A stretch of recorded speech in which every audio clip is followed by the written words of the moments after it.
And I'll hand this over to John McNamee, the numbers guy. Okay. The guy. Okay, thank you, Laurie. So Mariah, do you have the PowerPoint? Great. Okay. Thank you. That the first slide. Go to the next slide, Mariah. The first slide on the student enrollment, and as Laurie mentioned, you can see pre-K through 8 is at 221 versus 241 last year. So we're seeing the impact of the pandemic on student enrollment, basically through homeschooling and some reduction in our pre-K certainly.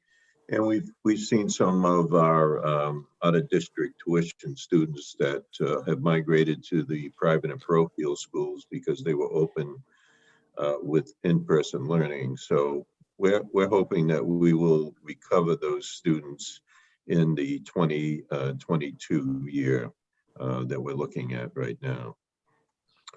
The next slide will give you the student enrollment by grade, and you can see the impact of the pandemic on the pre-K, going from 17 students last year to 9, and the homeschoolers are kind of spread out with among the other K through 8 grades. So that makes up the 221 students that we have in the K through 8. The next slide is a Portsmouth High School enrollment, and we can see that in 2021 we're at 102, down from 118. We're seeing a couple of some bubble years where we had high enrollments in the 30 pluses. So that grade 12 will be graduating and moving on, and we'll be replacing that with about 27 to 30 students. So we'll be looking at a little bit more of a decline in the enrollment at Portsmouth High School.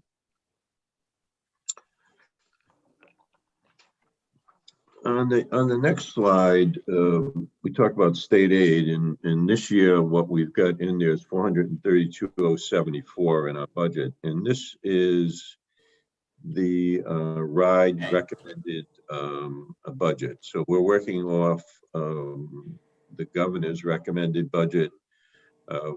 We seem to feel that at this point that will be funded by the state legislature. We're not looking at any cuts at this point. Certainly, when the bill is signed, hopefully this week, we may see some funding for municipalities and states that I think will help us to make sure that we get that state aid. In our case, it's certainly not as significant as it is in other districts in terms of the state aid, but you can see that we're looking at almost a $35,000 increase over the prior year. So that's a positive from our standpoint. Sure. On the town appropriation, we're proposing an increase of $188,244, which is a 2.62% increase to bring us to a total of $7,384,573. That number is kind of in the 2 to 3% range that we've been working at. Last year, we were able to get it down to below the 2% at 1.85. In 2020, we were at 2.59, and in 2019, we were a little over 5%. So we had, the school committee had met earlier. We had initially been a little bit over the 3%, and we whittled that down to the 2.62%. On the expenditures, we're looking at $7,883,647, which is an increase of 2.64%. Now, when you look at expenditures for school school department, you're looking at probably four major categories that really drive the budget. You got salaries, you got fringe benefits, you got your transportation costs, and in our case, we have our out-of-district tuition, which includes not only our Portsmouth High School tuition, it includes our career and technical education tuitions, it includes our out-of-district special education tuitions, and it also includes the Newport County Regional Special Education, which is the organization that really funds our special education support for Little Compton schools. So salaries will generally are going to equal about 3.6 million. Fringes are going to be in the neighborhood of 1.4 million. And transportation and out-of-district tuitions, including Newport County Regional, come to about 2 million. So there's $7 million out of our total budget of $7,883,000 that are in those major categories. And in those categories, obviously on the salaries, those are numbers that were locked into contractually for the most part. And the fringe benefits are kind of working off the salary numbers, whether we're talking about pensions or payroll taxes, and certainly we do have our healthcare costs, which we'll go over those in terms of the percentages that we're using there. And then with our transportation, we've experienced, we're in the second, we'll be going into a second year of a 5-year contract. And the East Bay had experienced double-digit increases in transportation costs.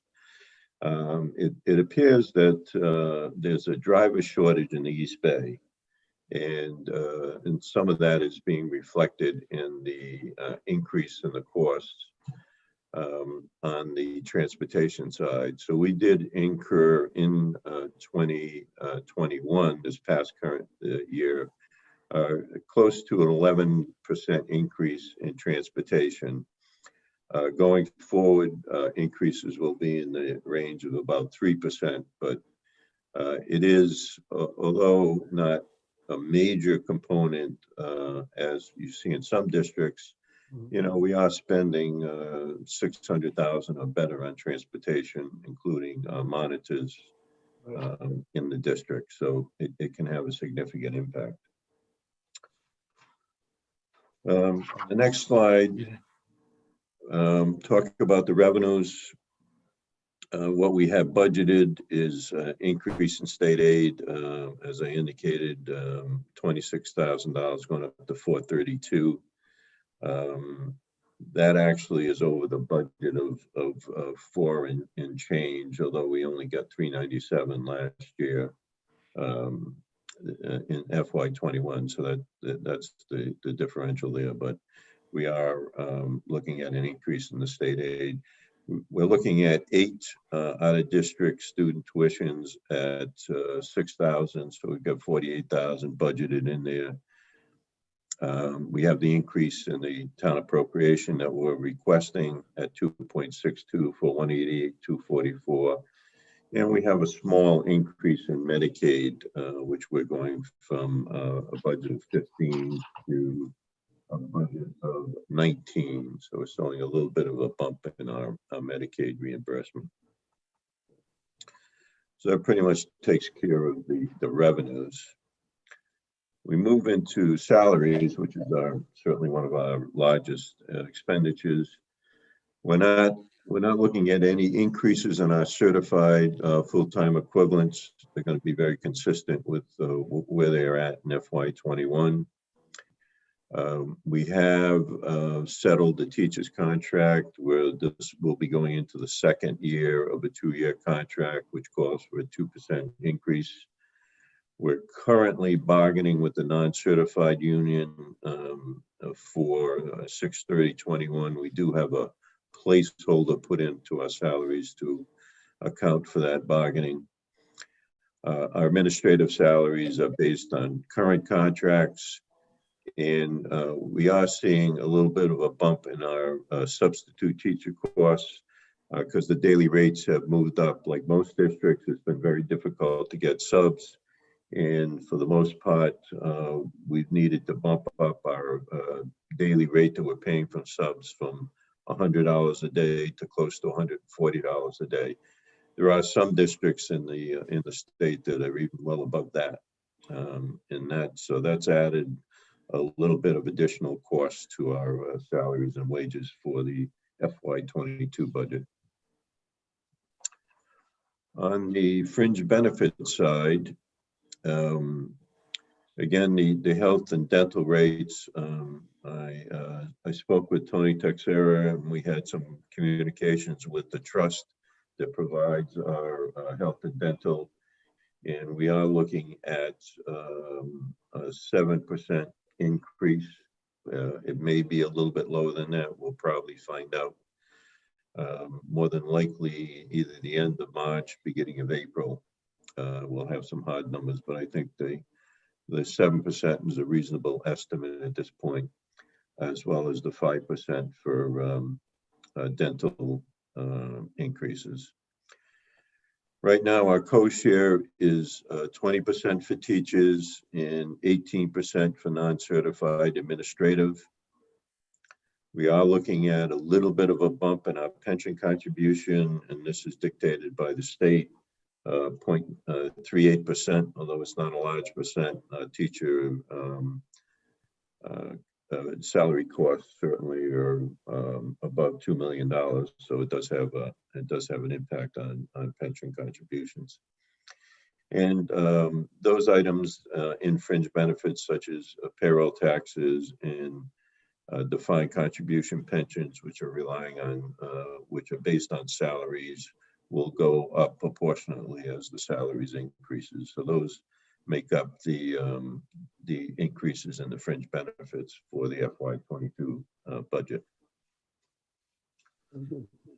The next large area are tuitions. So Portsmouth High School, we're budgeting 100 students at $10,471, which is the annual tuition, which is an increase of 1.24%. We are currently negotiating. This will be we'll be going into the final year of our contract next year. And what we've done is we're requesting a extension from Portsmouth for one more year to allow us to be able to communicate with our stakeholders in terms of where we're going to be going in terms of the high schoolers in the future. We just didn't think that this was an environment where we wanted to make or propose any changes, if there are any changes, and try to garner as much input that we can from our stakeholders before a decision is made to move on the high school contract. John, could you clarify the last year, did you budget for 108 students or 118 students at the high school? Last year we budgeted, I believe we budgeted for close to 118, I want to say 117. So we do have a budget surplus in that particular line item because we were down to, I believe, $80,000. Yeah. Yeah, we have a substantial reduction in that line item. Sometimes it's difficult to budget that line because we're not sure if students are going to private and parochial schools. And of course, you will have occasionally they'll have movements into the community, so that will impact the number of students as well too. But we do have a budget surplus in FY21 in that line item. John, when do you expect to hear from Portsmouth about the extension for a year? I believe, well, the school committee is going to vote on it tomorrow night. And then Portsmouth, I believe, is going to take it up at their meeting later on this month. Okay. So we're If I hoping by may, yeah, the 23rd. 23rd. Okay. Thank you. So we should hear by the end of the month. Okay. Special education, again, varies depending on student needs, but we're looking at a budget of approximately $84,000 in that particular line item. Next John, slide. there's another question on the high school. So if we budgeted for 118, but because of the pandemic, only 108 went, so where does that delta in tuition money go? Did we just pay up front and that's sunk cost, or how does that work out? No, we're billed based on the number of students that actually attend. Okay. Yeah. So we're billed quarterly based on the attendance at the high school. Okay, so we budgeted for 118 and 108 went, so there's $100,000 that we weren't charged for high school tuitions this current year. Right? Right.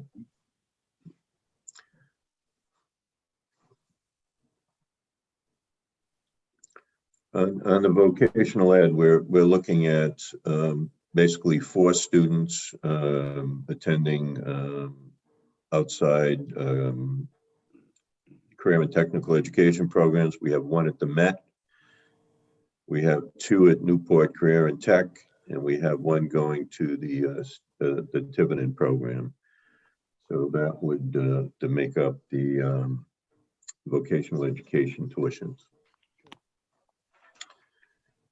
The next largest item in the tuition is the Newport County Regional Special Education Program. So they're in the middle of putting their budget together. Right now, we've got an early estimate of approximately $364,000. Now, out of that, we fund $96,000 with federal grants. So we get IDEA Part B for $94,000, and we get an IDEA preschool of about $2,000. And those are funded passive grants from the Rhode Island Department of Education. Federal monies passed through from RIDE to the district. And we're able to use those monies to offset our tuition costs. So the net amount that's charged to the general fund is $268,000. Right now, we're looking at about a $24,000 increase over the FY21 cost for Newport County Regional.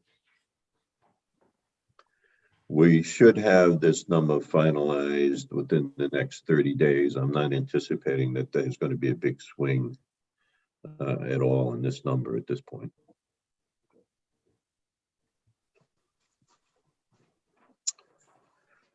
Busing costs, which I alluded to, we are currently in year 1 of a 3-year contract. We do have a 3-year contract plus 2 one-year options. The FY22 increase will be 3% per the contract. We currently run 6 buses plus a midday pre-K run. We also have 1 late bus that comes in from Portsmouth. We do have additional busing costs relative to any fuel surcharges that come out through the bus contract. And of course, we have athletic and extracurricular events. Obviously, in FY21, we didn't incur those costs because of the pandemic. And the bus monitors all K-5 students that are transported under RIDE requirements. We need to have a bus monitor on those buses. So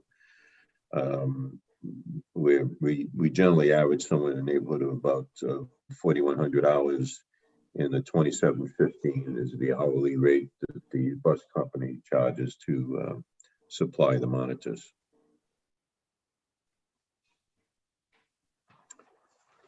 Utility costs, these a fairly consistent to fuel oil. You might see some fluctuations depending on when we wind up filling up that tank. Sometimes if the fuel oil price is good, like it was in 19, we probably loaded up in 19, but the fuel oil number should be fairly consistent. The electricity is one that we're working on. I know that there's been some communication with the electricity provider this week. We'll probably enter into a contract with the town to fix our electricity rate for either 2 or 3 years. But I know prior to the pandemic, Tony Texera and I were looking into the virtual net metering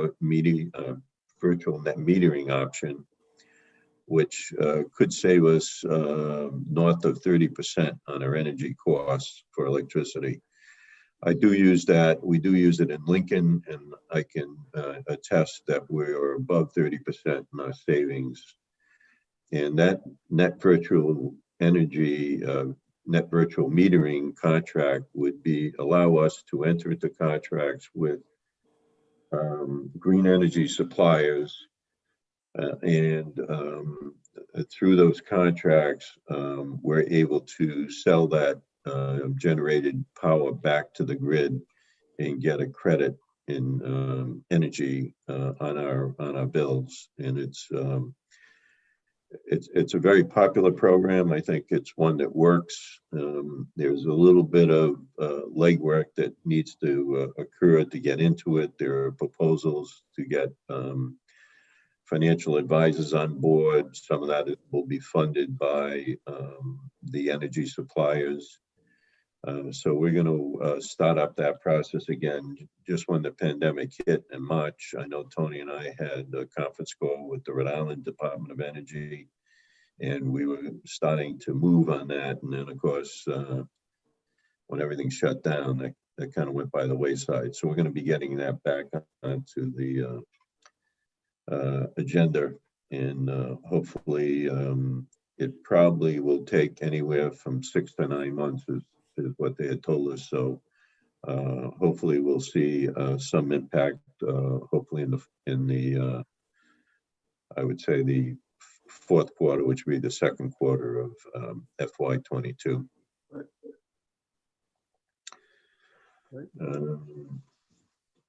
On the next slide, which are curriculum supplies, we're looking at a modest increase there, going from 101 to 106.4.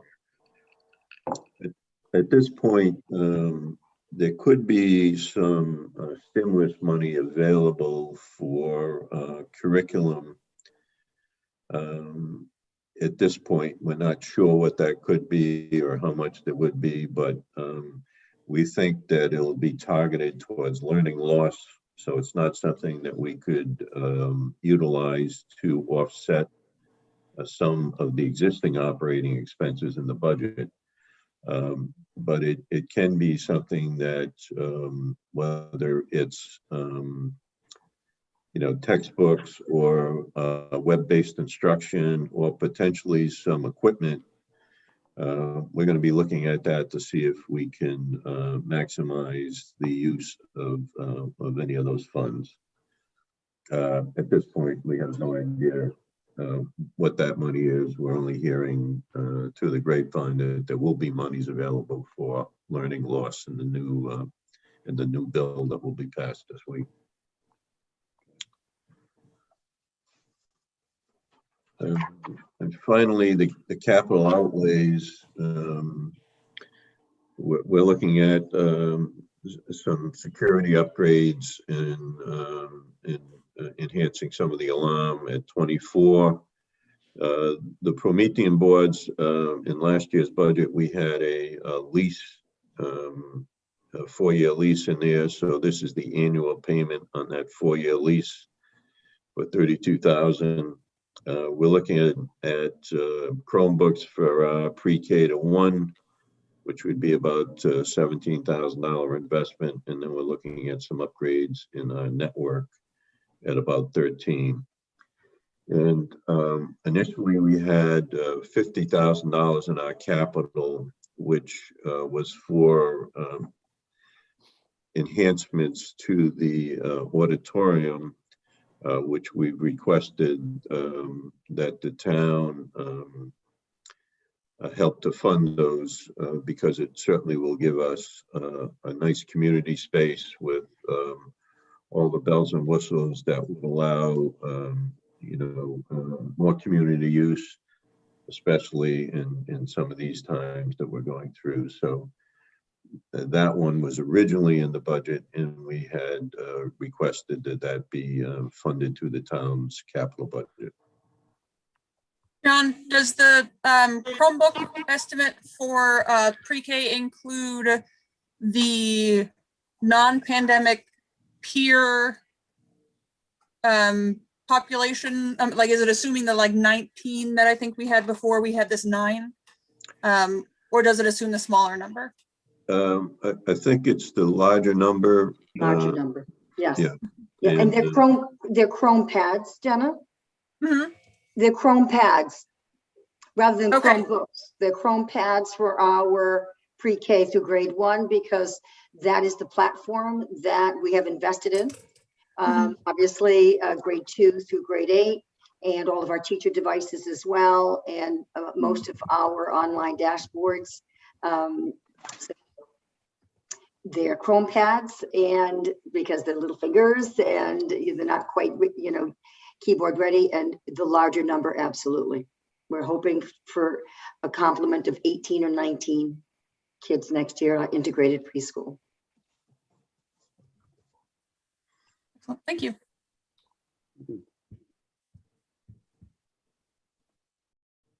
All right, we can entertain any questions that anybody has on the budget.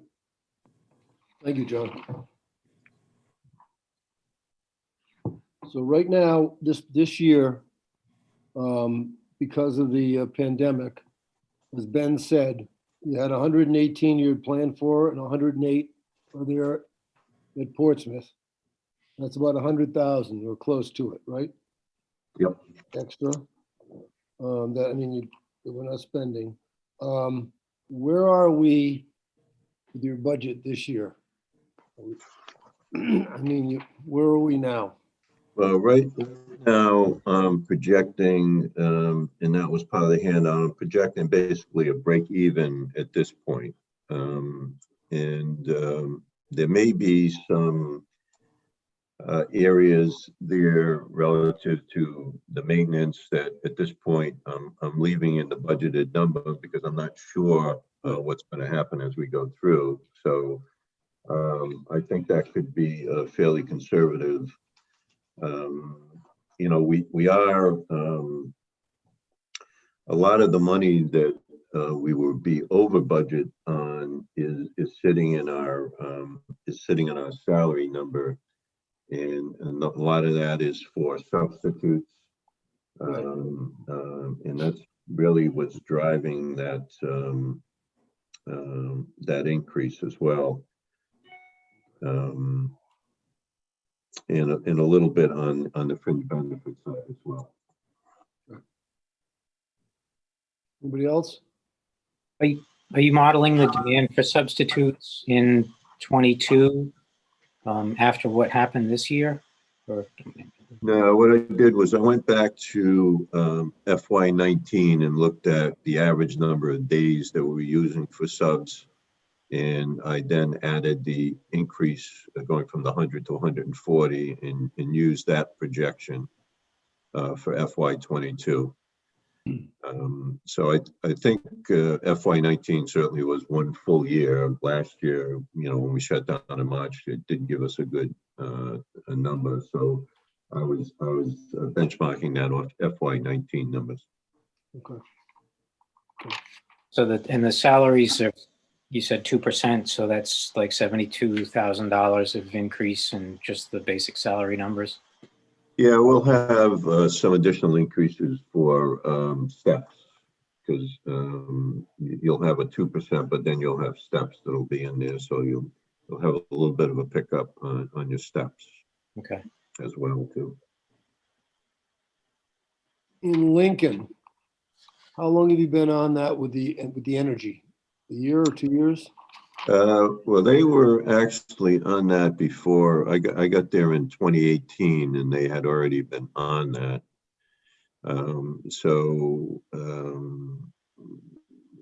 I think we do a little bit over, we do somewhere in the neighborhood of 2.3 million kilowatt hours. So, but we're splitting that with the town as well. So, I mean, our share has been, the last time I looked at it was north of 30% in terms of the savings. Wow.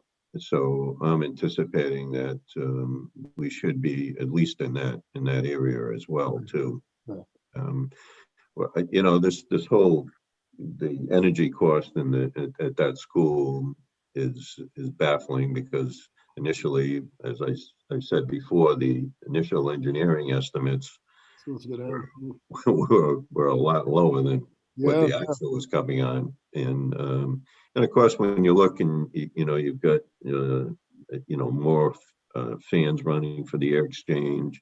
You've got a lot more computers that are running now, and we just we had a fairly large project that was funded with National Grid monies and also through energy savings. We probably added $130,000 worth of energy saving lights in there. So we're hoping to see that impact over the next few years as well too. So Did National Grid do an energy audit of the building, or could that be updated maybe? They did. They did it to determine what the energy savings and the payback would be. Because they basically will, we're looking at paying back a portion of it. We did get probably 30 or 35% of the total cost through rebates. And then the balance is going to be paid out over 5 years through the energy savings. Right. So they did do an analysis in terms of the total electric costs incurred based on their review of the building.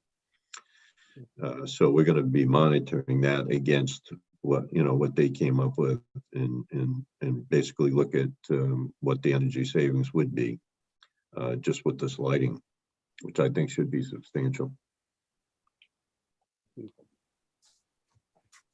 John, what do you think the probability is with the enrollment? You were talking about hoping to recover some folks that had dropped for either homeschool or parochial school.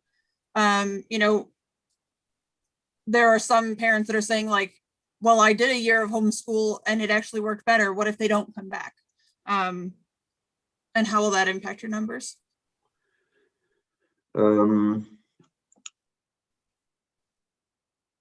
Well, I wouldn't, we'd have to look at, class sizes and things of that nature if those kids don't come back. But we feel pretty confident that we'll see those students coming back. There's not a lot in the budget that's enrollment driven at this point in time. So, if we can certainly add a good number of students without increasing a lot of costs. So on the opposite side, if we do have some decline in enrollment, we're not going to see any big reductions in costs as a result of that. So, Jenna, Principal Whip is reasonably certain that, let's say we have a dozen kids who are being homeschooled right now, pre-K through grade 8, maybe 4 will likely remain in that status, and 8 or 9 she does expect to come back according to the families themselves. Right. So, we're all set with the boilers? So far they've been working well this year. Yeah, we haven't had we've got some minor repairs and but thank God we didn't have to replace another boiler this year. That's for sure. It's been cold. Yeah, it's been very cold. Anybody else? Craig? Anybody? Ben? I'm sorry, I was unmuted. No I do have a problem. question for John. Yeah. The tuition at Portsmouth, which is roughly 10,500 per student, we know is a good deal because it probably costs Portsmouth more than that to educate a child. You know, what I don't understand fully is why our tuition, where we are paying, I pick a number, 14, 15,000 per student, why we consider selling our services at $6,000 and then turn around and call that revenue when it's costing us so much more than 6,000 to educate the child. What's the logic here? Curtis, I can probably answer that one since it came from my logic. When I came on the board in 2014, our out-of-district tuition was $19,000, and we had 0 out-of-district students. So we garnered $0. Right. I swayed the committee 2 years later to bring it down to $10,000. And we garnered 0 students for $0. So our desks were still empty. They still had dust on them. So I went to the board again, and we brought it down to 6,000, which is comparable with one of the schools in Portsmouth, Portsmouth Abbey, or one of them, I forget which one it was. And we got 11 students sitting in our empty desks that were collecting dust, that we didn't have to hire another teacher. We didn't have to spend anything else for anything. That's where the logic is, in my view. And I've had 2 school committees agree with me on it. At St. Phil's, excuse me. I think the tuition is a little over 7,000. I don't know if that answers your question or not, but.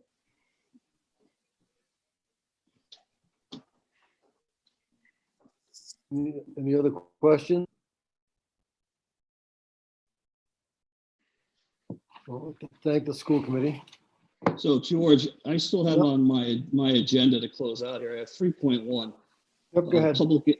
Public input on agenda items and topics for future agendas. So is any attendees in this meeting that have any questions for the school committee or the professionals here? Now would be the time to raise your hand, and Carol can beep you in. So I'll give it a minute or so for that. And I know Chris reached out to me after the last, one of our school committee meetings. So email me if there are any clarifying questions that you have regarding Wilbur McMahon School or our high school tuition program. I see no hands being raised, so the answer is no public comment. All right, so I don't see any public comment on 4.1, consider and vote to adjourn.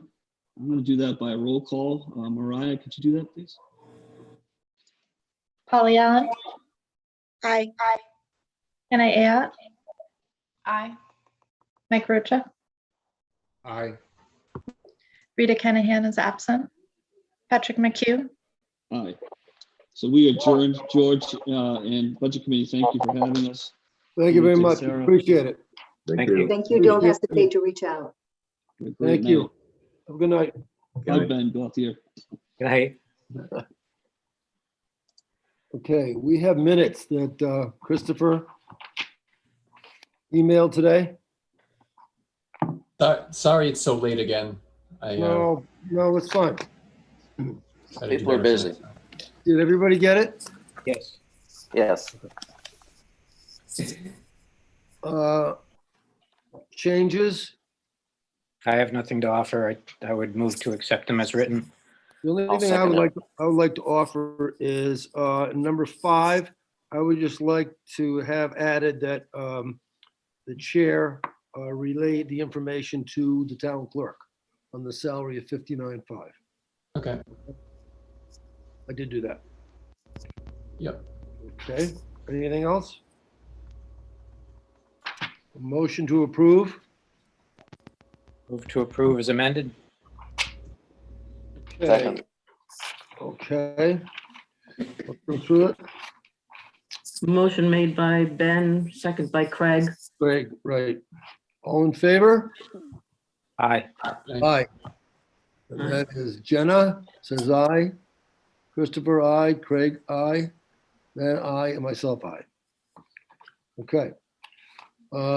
Thank you. I see Tony up there too. Communications. The communications we've had are basically from Tony and all the updates he sent us. Did everybody get their updates? Yes. Okay.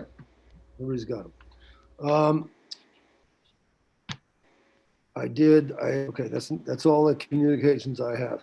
The town, number 6, town clerk salary notification, I took care of that.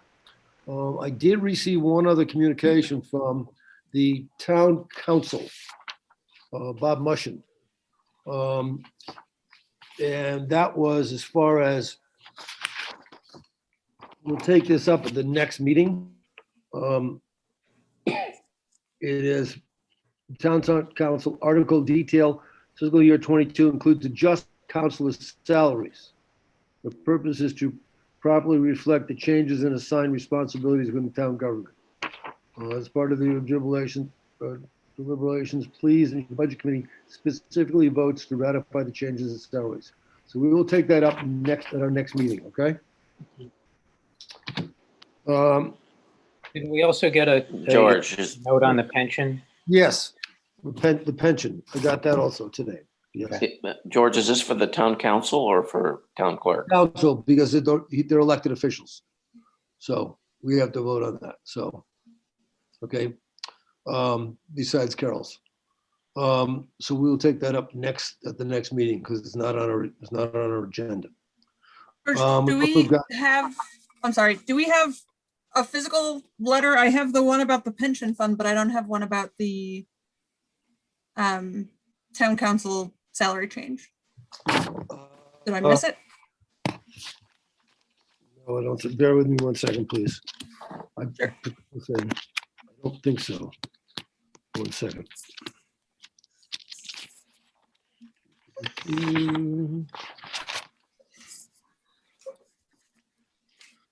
Yeah, look in your book. Look in your book under town council.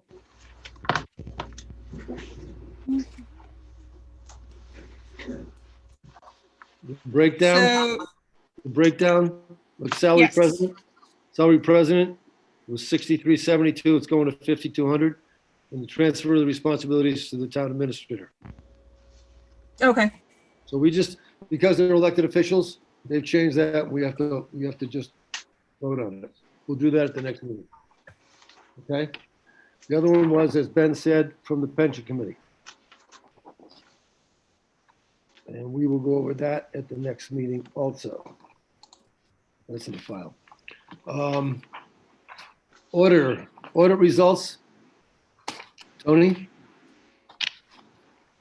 Audit? I believe I sent those to all of you, the letter that we received from the auditor, and we actually submitted all of that to the state. So at this point, you know, we met our obligation there. Okay. Any questions on that, anybody? Right now? Okay. Let's go down and talk, number 8, general budget discussion, where we are. Tony? Is Bob on tonight? Yes, Bob is on, okay, yes. okay. As far as the budget goes, Tony? Would you like to talk primarily, start off with the town hall, where we are at that point? Well, I can talk to you about that. You're talking about the capital specifically? Yes. Okay. As you can What see, your thinking is, please. what your thinking is. Okay. What's happening right? Actually, I had somebody today who came here to look at the town hall and give us a better assessment than the previous one, because there is, we seriously need to think about the clapboard. We need to think about the gutters, the rot that it has happened with the gutters, the suffix. There's some major issues, roofs.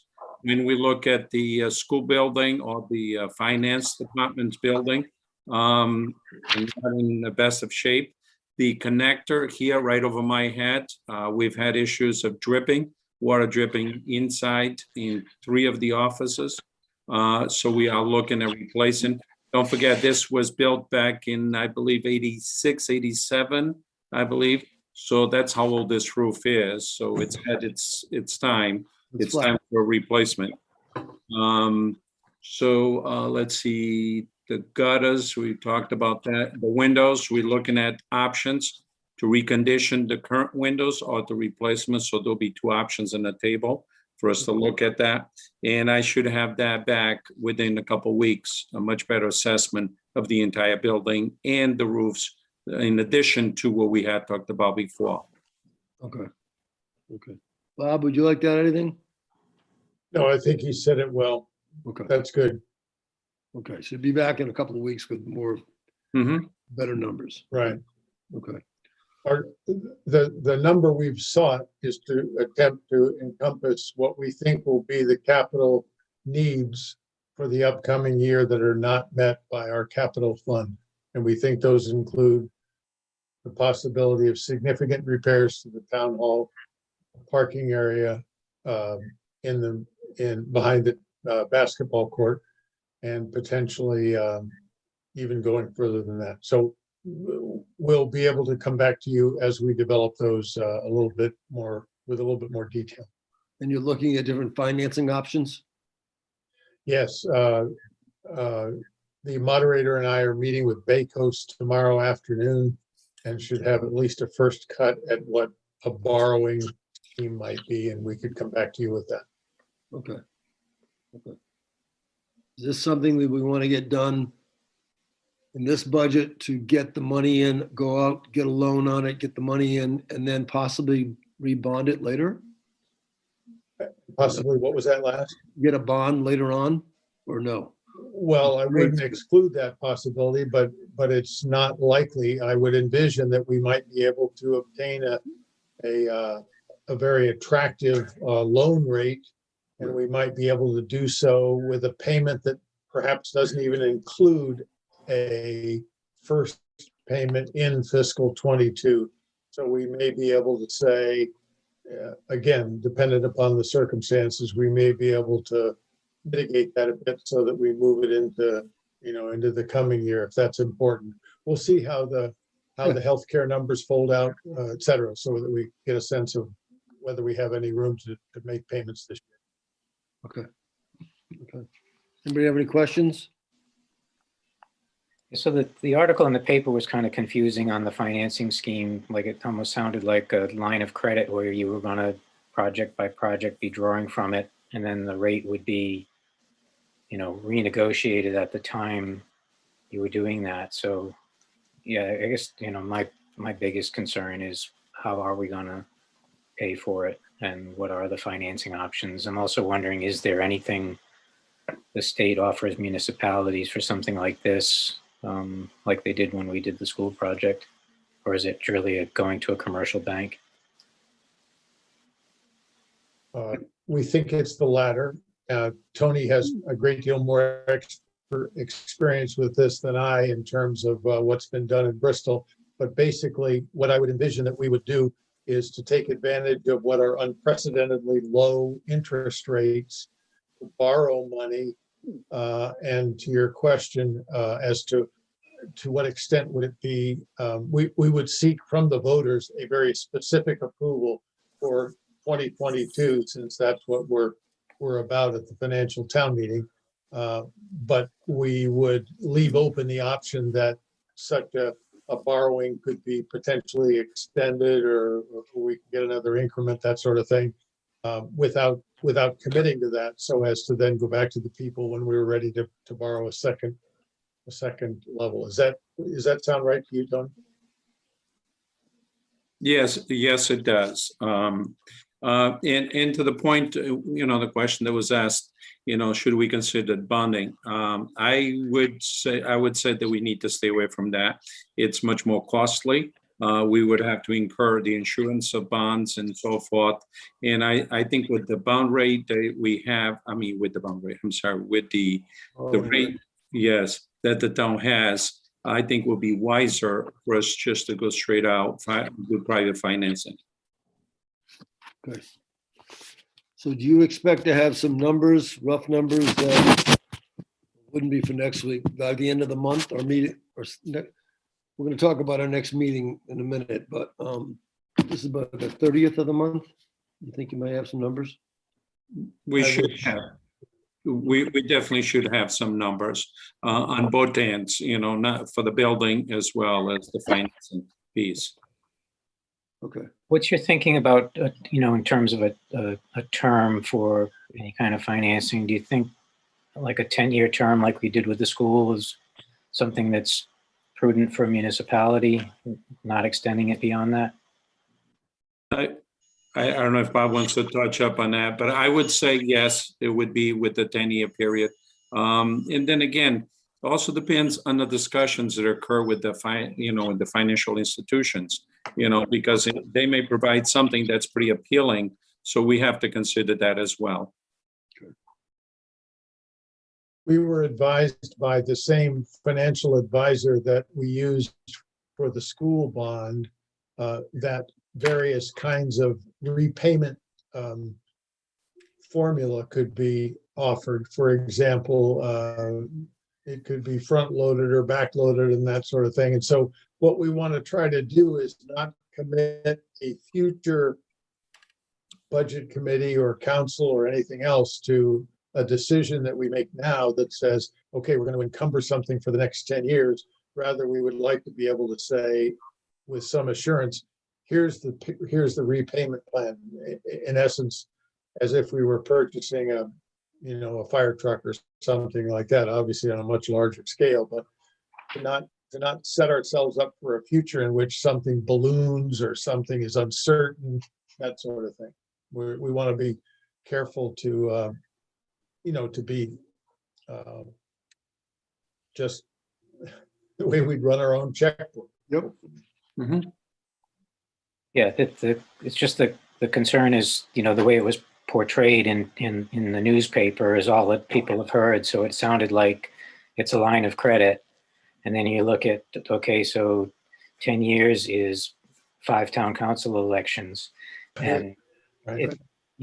I'm sorry that with good government right now. So it gets scary looking that far down the road if it's not tied to, you know, these priorities in the capital plan. This is what we're burning down with this money, and we'll do it as the time is right. But these are the specific things that we're taking this lump sum to address. And that certainly is part of what I would expect Tony and I would be bringing to you as the capital plan, given this possible source. Here's what we think we ought to do in terms of priority, so that you're able to make a careful recommendation to the public. Mm-hmm.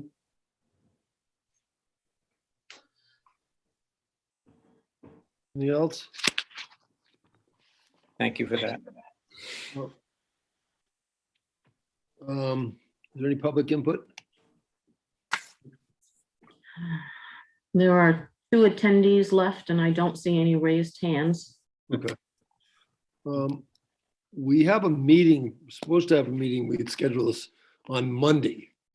But based on where we are right now, I think we should put it off to our next meeting, cancel next Monday's meeting and have our meeting on the 30th. And you'll come back with some hard numbers. And I would also like to, I'm going to talk to the beach and see if the beach will come in and join our Zoom meeting. And we'll go over the town council salaries, approve those, and the pension line item. And is there anything else anybody would like to call in? I can talk to them. I'm just thinking about when we did the town, we had a lot of outreach, from Jay Talbot and Tom Arkins and others that had a lot of experience with old buildings. And I think to make sure that we get the job properly socialize with town, just asking people, hey, if you want to see what we're talking about, there's a lot of expertise around that really did rally and help the town understand what was going on with the school last time. If that's Good idea. That's a good idea. They're here. That is- And our intention is to involve those kinds of people in the conversation about how best to approach this, because obviously we've been waiting a while to quote scrape and paint, and now we're at a point where we think we want to do several things simultaneously or sequentially. So we'd want to be able to have the expertise of the local capabilities in that area. So we'll certainly do that. Yeah, I was concerned that the article in the newspaper did not portray the way you guys approach a job. And it'd be nice to just have a little bit more outreach. I agree. I've got to increase my extracurricular reading prior to the meeting. I'm sorry. Can't forget, it's I don't newspapers, know. Yeah. It's Tuesday. I didn't think the Secana Times was out yet. So. Oh, this was last week. Last week. Look at last week. Oh, And if I may, I'm I sorry. have no excuse. If I may, Ben, to your point, very well taken. I've actually spoken with two of our master carpenters, or contractors, I should say, here in town, actually right outside the town hall, just to get some ideas as to how we should proceed. So, it's been interesting. We know how you guys work, but the public doesn't based on that newspaper article. That's just my only concern. Thank you. Appreciate that. Thank you. Fair enough. Thank you. So I will contact the beach, so if I can get them online for the 30th of the month. We'll talk about the salaries, council salaries and the pension. If there's anything else anybody would like on that agenda, we will not have a meeting next week. Try to get back to me in the next week to 2 weeks so we can get it on the agenda and get the people involved. Mr. Chairman, may I, you said the 30th. Are we talking about the 20th or the 30th? Because the 30th, it's a Friday. 30th, Okay. March 30th, Tuesday. I'm sorry. Okay, yep. Yeah, don't mind me. I was looking at April. Okay. Carol, Yes. Charter Review Commission, where do we stand there? I mean, as our council, Mr. Mushin? As of our next meeting, we will have a full complement. Okay. We were seeking out 2 more members, and we have 2 letters of interest that have come in. Good, okay. Because Carol and I had a conversation today about, as far as printing the budget report. We'd like to get it to people before the public hearing, which is on the 27th of April. But as Carol said, the voting list cannot be certified until, was it the 20th, Carol? Well, it's 30 days prior to the town. Okay. But that's, I don't know. I guess charter can be changed to change that date to an earlier date, but that puts everything that you do down earlier in order to be able to go out to print earlier. No. So I think you as the budget committee need to talk about it. Down and talk about it. Okay. In the past, a long time ago, we used to have the budget report out before the public hearing. And I think that was important. Right. Certainly before the second public hearing. Right. And, I mean, there's 2 issues, right? One is getting it in the hands of Paul's or whoever's going to print it, but then waiting for the certified list so you know where to mail it to. But I think if you give him the lead time to be able, even days matter, to be able to print it and then go back and label it if they have to, that might help. I don't know. He said he needs a week to do it and get it down to Holly at direct mail. And then she's got to put the labels on. So that's where we are. I mean, there's no way they're going to have it before the public hearing. So we'll have to discuss that as far as what we can do, come up with something and possibly go before the Charter Review Commission. Okay.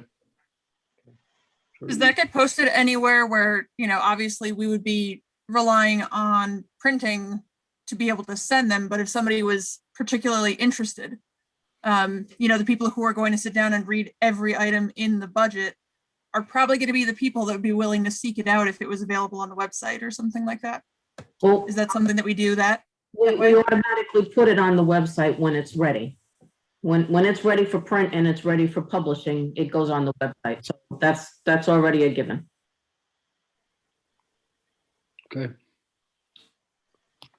When the Charter Review Commission is about to kick off, is it possible to just send a note, to everyone that's got any kind of position in town to say, hey, this is about to happen? So you don't have to look for it? Well, no, well, I do believe that the Charter Review Commission will be told that they need to reach out to everyone Okay, in town government. That's going to be one of their charges. great. All right. Thank you. Mhm. Thank you. Is there anything else? Everybody? A motion to adjourn? I'll move. Is there a second? Second. Craig and Jenna, all in favor? Aye. No. Thank you very much. Thank you very All much. right. We'll at least get some numbers and I'll talk to the beach.